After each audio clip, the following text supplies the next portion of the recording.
Okay, we're back. We've got this transfer function now that relates steer of the front to the roll. And we can use it to determine, well, if I apply a certain amount or type of steering, what is going to happen to the roll angle.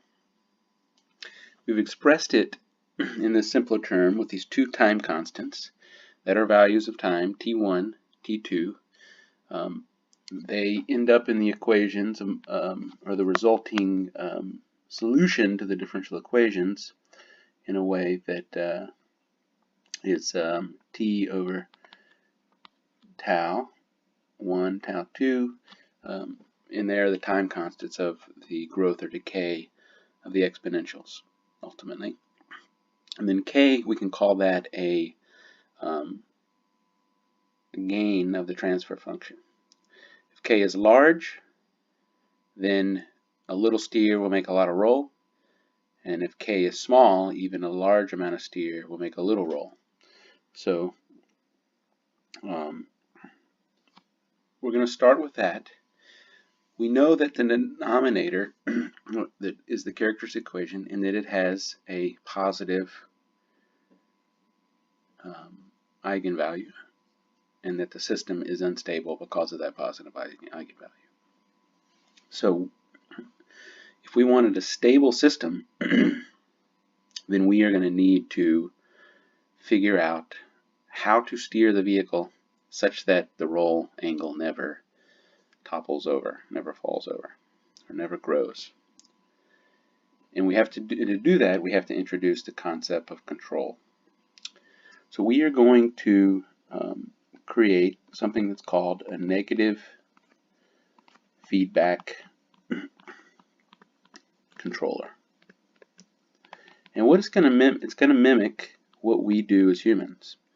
If I visually saw that my angle relative to the ground was large and close to the ground, my angle relative to the ground was small, then I'm going to do something to right myself. All right, so if I measure some, if I can measure how close I am to the ground, well, I need to apply some force to push me back up. And the closer I am to the ground, maybe I need to push a little harder, right? Because I've got a little further to travel. So we need this control to stabilize the vehicle. It's not guaranteed that we can stabilize it. There's lots of types of controllers that could potentially do that. But we are going to start off with the simplest controller today that can possibly stabilize this vehicle. And that's called proportional control. So proportional control is a simple value that we will multiply by how far away we are from where we want to be. So if the way to put this in words, I guess, would be then if your roll angle is far away from being vertical, then you need to apply more steer in a proportional way. So let's define a couple of things so that can be sort of written mathematically. One thing is we're going to define a desired roll angle first.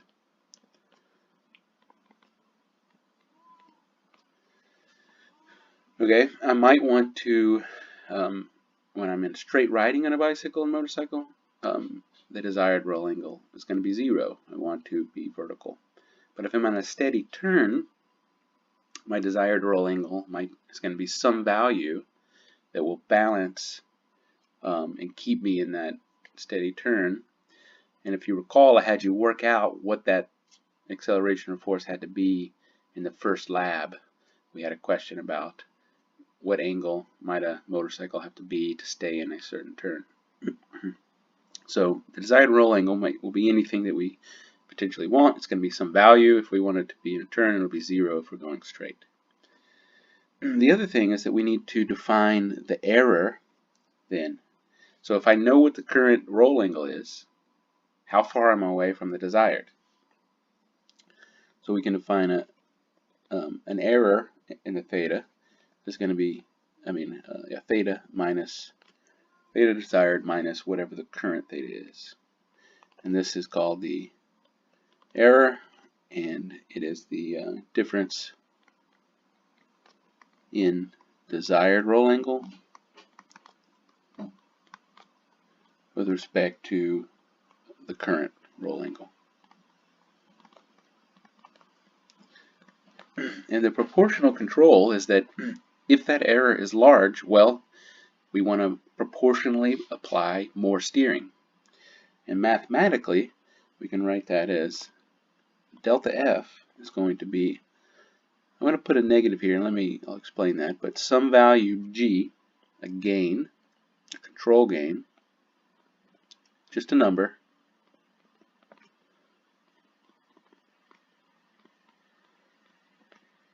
times this error, theta d minus theta. Okay? That's delta F. So the negative sign I have simply because we have a negative k in the transfer function.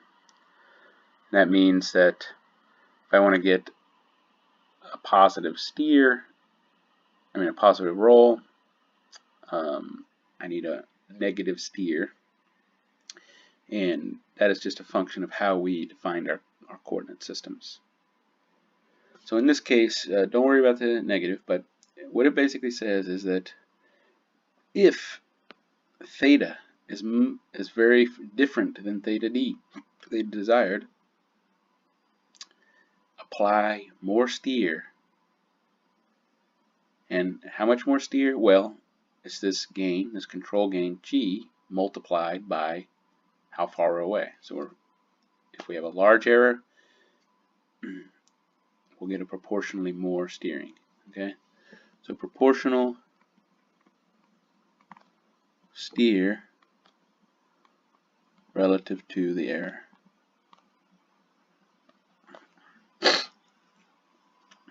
And this is called a negative feedback system because we're essentially one of these things is a measurement, and that measurement is a roll angle. To implement this controller, where either a human is the controller or we want to make a robot do it, we have to sense what the roll angle is, and we have to multiply it by -1, which is that minus theta. So this little portion here is what that means. We feed back some measurement and have a negative value, and then add it to the desired value there.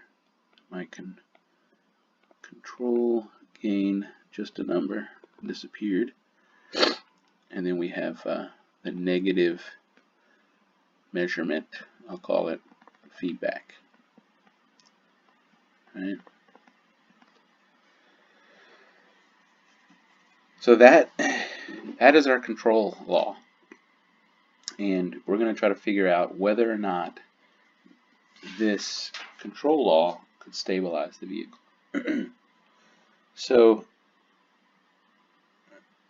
our next goal is to write a new transfer function, and we're going to call this the closed loop transfer function.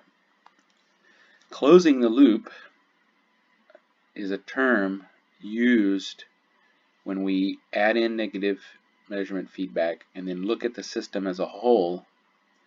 How does this new control, this negative feedback control, if I introduce it into the equations, how does it affect the system's dynamics?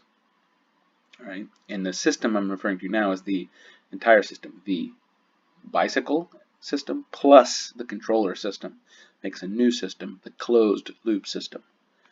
So closed loop system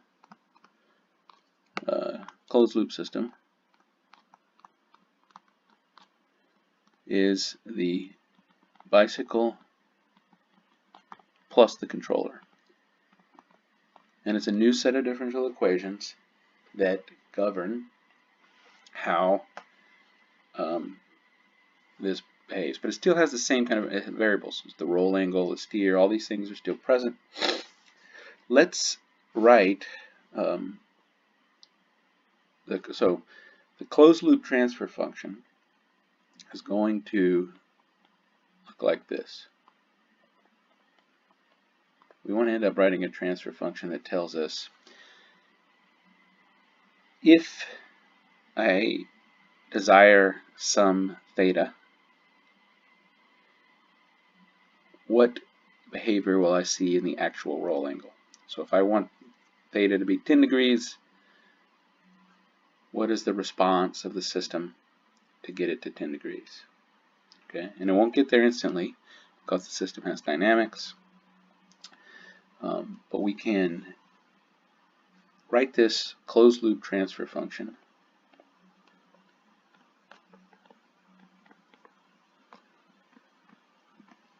and it defines this new system which we can investigate whether or not it's stable. So if I add in this control, do I end up with a stable system or an unstable system?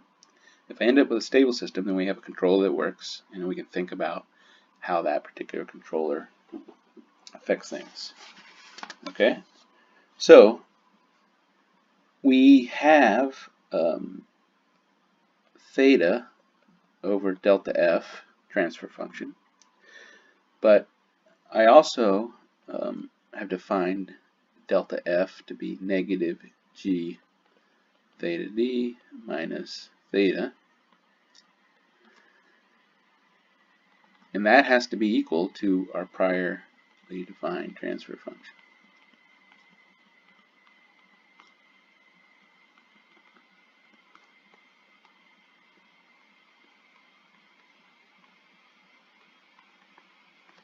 All right, and notice in this portion now I have some kind of equation that's a function of theta and theta desired. And if I do some manipulation, I can probably eventually get to theta over theta desired, this new closed loop system that includes the controller now instead of delta f, the steer angle. So with some algebraic manipulation of this equation, how much of that am I going to do for you? We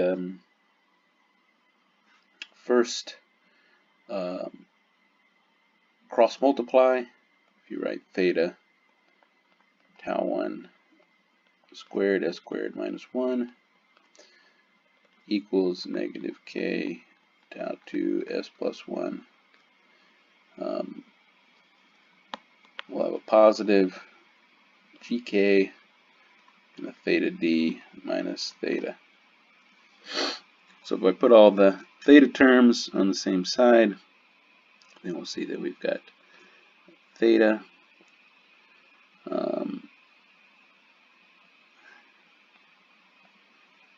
tau 1 squared s squared minus 1, and then we're going to have a positive g k tau 2 s plus 1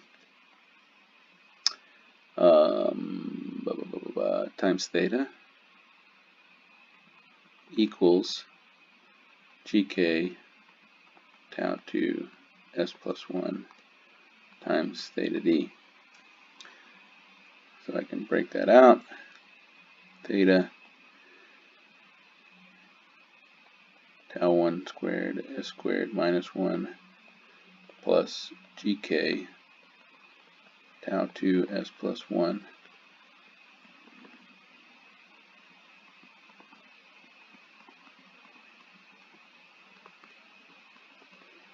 Alright, and then we can write theta over theta d by dividing through by the two coefficients of those terms.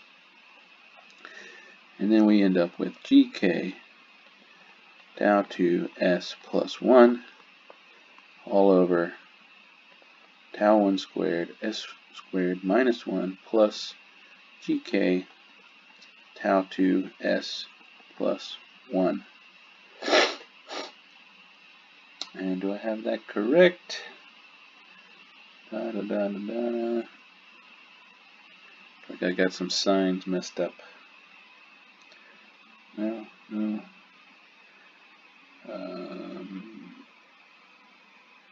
I don't think it's right. So we'll write this out. GK tau 2 S plus 1. Then I'll just write the numerator, expand that a bit.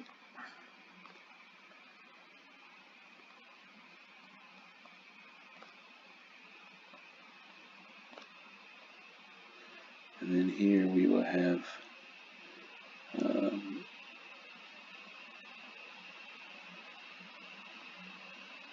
plus GK minus 1.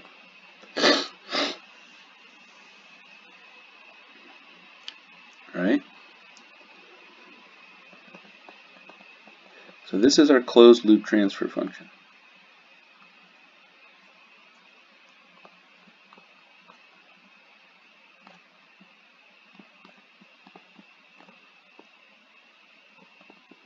And what's interesting here is that the denominator is still a characteristic equation of this new system, which is the bicycle plus the controller. And notice it's different. Okay, so we have this characteristic equation now, t squared plus gk tau 2s plus gk minus 1 equals 0. So we can ask, is the closed loop system stable or unstable?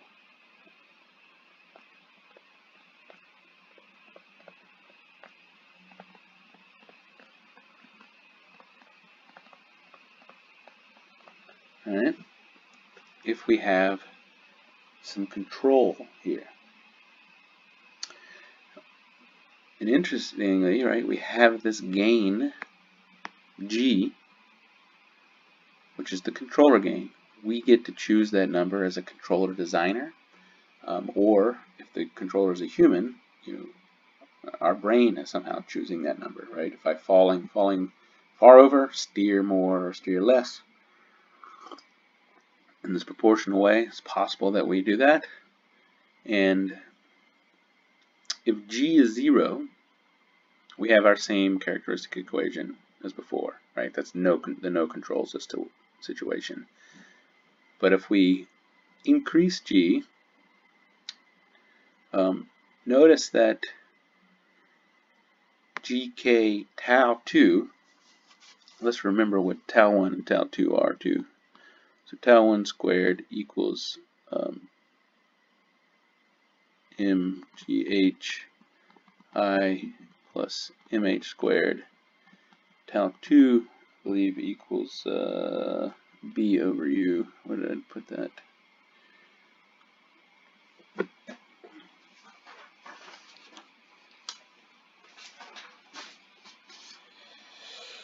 Tau 2 is b over u.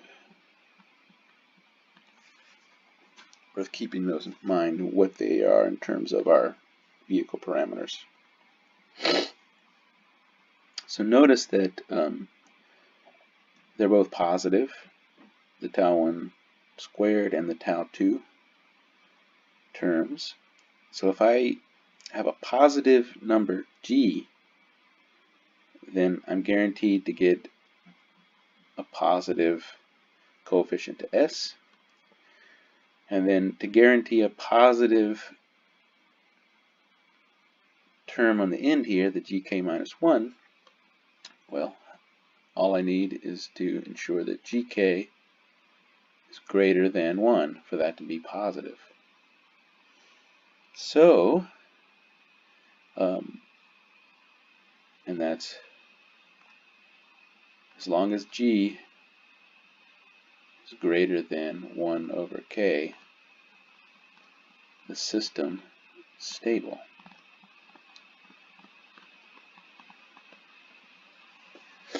So this proportional controller, adding in this simple gain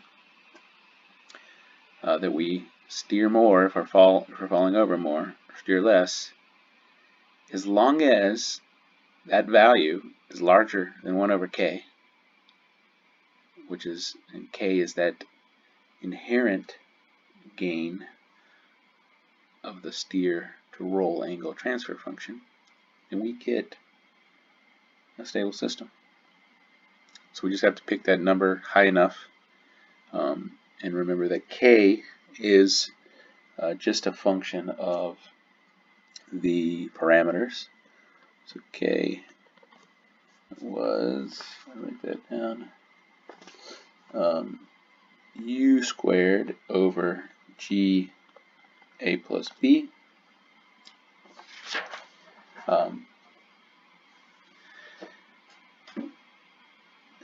As long as g is greater than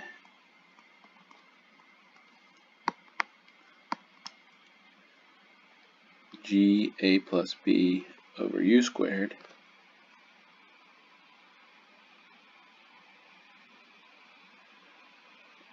then we're guaranteed to have stability. One thing that we see here is that so u squared is the only thing that may change. A and b for a given vehicle are fixed. Gravity is fixed. So at low speeds, then g is going to have to be quite large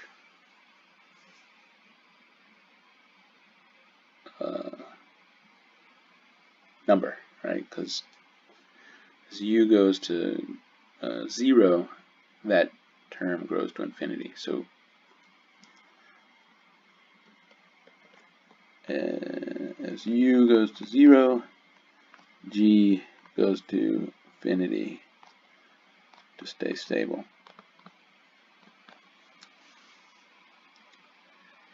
It turns out that you can that there is even there's a critical speed here too that you could write. You could write that u squared critical has to be g. I think I'm screwing up my signs here. GK has to be greater than 1 for that to be positive. I think I got that. And then G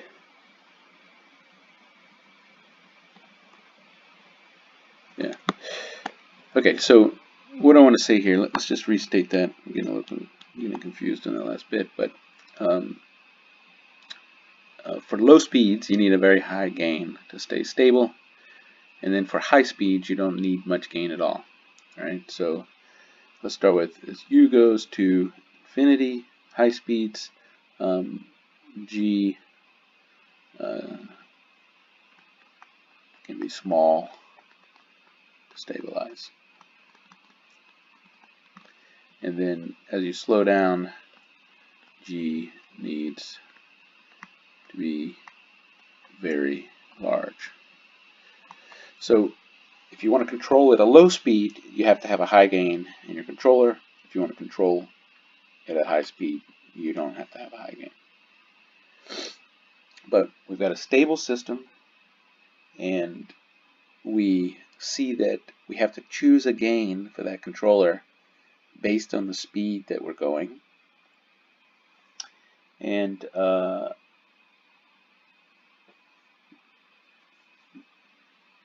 there we have it. We've controlled the system, right? So that is how you implement a proportional negative feedback controller.